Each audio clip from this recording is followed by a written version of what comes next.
Welcome to Ireland. Welcome to Ireland.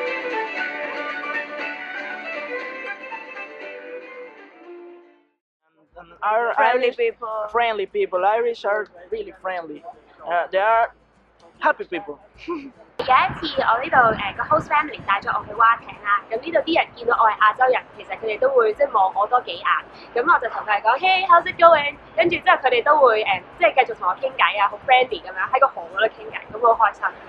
Hello， 我係 Vicky 啊，咁咧我係香港人嚟嘅，咁我就喺度都住咗5年㗎啦，咁開頭就有啲悶，住落唔想走。我叫阿強啊，嚟咗10幾年咯，我愛爾蘭度住，都幾習慣呢度嘅叫做風土人情啦，因為舒服啦，叫做綠草如茵，同埋同香港對比咧就冇咁大嘅城市感啊。呢度就比較空間感大啲啦，同埋啲樓價咧都可以叫做接受。好似我話齋，而家都揸份的士嘅，就當份正職都 OK 到，可以叫做生活無憂之餘咧，你仲可以有嚿多餘錢去下旅行啦。咁都算係幾好。愛爾蘭在北美澳新呢，有很大的一个海外的一个侨民群体。据说在美国呢有4、5千万人跟爱尔兰有关。历史上美国的22位总统，其中11位总统是由爱尔兰血统。所以美国和他的关系是非常的特殊。这里也有个很大的优点呢，就是这个地方的人比较友善，也比较诚实。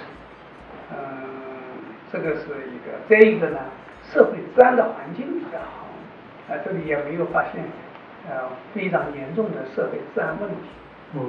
然后还是比较安全的一个地方。然后政策呢，它也比较连续，政局也很稳定。世界上有很多国家讲英文，真正讲英文的实际上是有6个国家，就是英国、美国、加拿大、澳大利亚、新西兰、爱尔兰。这是真的。你别的我曾经在奈及利亚我也当过大使，他也讲英文，印尼他也讲英文，对吧？那英文跟这个英文不一样。随着这个支行一开通，我想更多的中国游客啊，中国的投资者就会到这里来。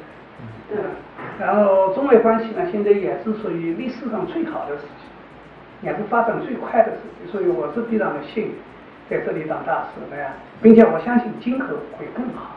因为我们和欧洲的，就像爱尔兰这样的国家，没有根本的利益冲突。你说我们跟他有什么冲突？没有什么利益冲突。有的我们只是互相友好、经贸互利共赢所以两国的领导人那个往返呢也很频繁。他去的就更多了。一年他差不多内阁里面超过1半的部长都要到中国去访问，每个部长都对中国的合作抱了很大的兴趣，所以我相信中外关系将来会更好，并且也不会有什么政治上的什么这种纠纷啊、麻烦所以我想这个对香港同胞在这里投资也是一个很好的一个条件和基础。我係 Penny， 我係 Polly， 我哋大家都係呢個Level 6 Professional Cookery 嘅學生。當我哋唔使返學嘅時候，咁可能有陣時我哋就會去睇下衫啊，睇下嘢食咁樣。I'll give you a brief overview of the program and how it has operated to date. The Immigrant Investor Program was launched in April 2012 with the view of attracting overseas investors into Ireland. Up until that point, Ireland had quite a number of programs in place and quite a number of state agencies that were geared towards attracting corporate investment into Ireland. And that is corporate bodies, companies based overseas who wanted to invest in Ireland to set up their own businesses to locate manufacturing or services operations to Ireland. That was very well developed. What was not there, however, was a facility for individual investors to invest in Ireland. And not necessarily people who wished to locate their own particular investments in Ireland, but who wished to make an investment in Ireland and would be facilitated with appropriate immigration permissions that would allow them to come and go to Ireland as they pleased, as they saw fit.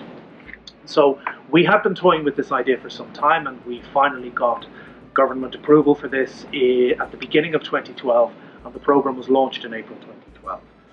At the time, there were 4 options. we have reviewed the programme recently, and there are now 6 options under the programme. These are options for investment. So how an individual applies, we have, they contact us, they fill out the application form, which is being updated, and there's new guidelines and application forms which are ready to roll very soon, as we finalise the final 2 details of the options. They indicate which option they are interested in. They provide their supporting documentation, which is essentially proving that they have the funds for the investment, that they have the right to transfer those funds if it's in a corporate entity. Also, the usual immigration requirements of proof of good character and an individual's valid travel documents. For the application stage, we will take good quality photocopies or scans of travel documents. People are obviously quite sensitive about giving their travel documents as part of an application stage. We're quite happy to accept good quality scans of every page in a passport. A person submits those. They can also nominate which family members they wish to be included in the application form as well. I'll speak a little bit about that later on. The application then is submitted to our evaluation committee. Now, the evaluation committee meets currently 4 times per year, but they can meet more frequently if the volume of applications requires that. The evaluation committee consists of senior management representatives from various state ministries and departments and state agencies that are charged with attracting investment into Ireland.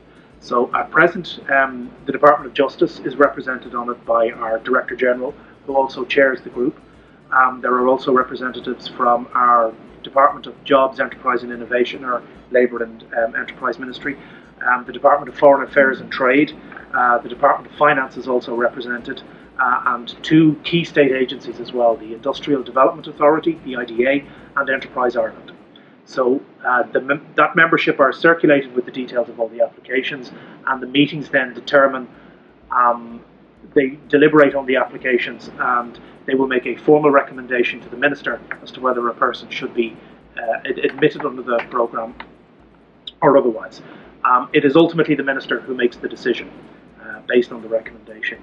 Once an individual has been granted permission, or rather the permission that a person is granted, it is our Stamp 4 permission, which is in effect our permanent residency stamp, our passport stamp, our permanent residency permission. That is issued to the investor and to all of their family members. And Stamp 4 will allow you to work, study, or run your own business in Ireland, or to just live here. You can do whatever you want to do. You don't have to get any extra permissions like work permissions or study permissions. An individual can do whatever they do. Stamp 4, while you are residing in Ireland, is also reckonable towards naturalisation.